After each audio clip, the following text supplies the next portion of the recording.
现在的人摔手机都这么狠的吗？今天我们收到一台重摔的12 Pro Max， 我们一起来看一下有什么样的故事。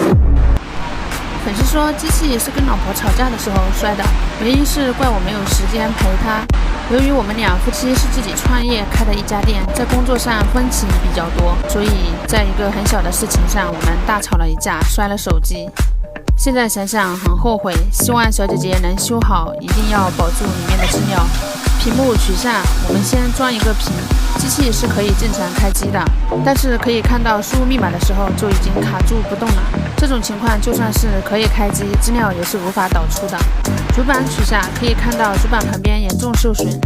加热台加热，将主板分层取下，我们可以看到上层严重掉点。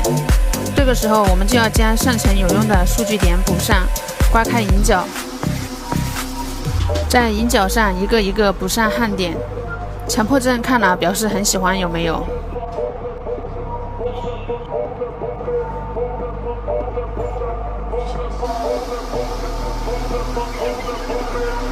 再涂上滤油进行加固，刮掉滤油清洗干净，再将下层脱漆处理干净进行直吸。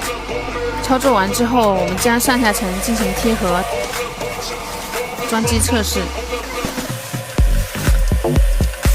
机器开机解锁成功进入系统，资料呢也完美保住。这台吵架重摔的12 Pro Max 呢，主板就已经完美修复了，接下来只需要更换屏幕跟后壳就可以了。更多手机问题，记得点关注哦。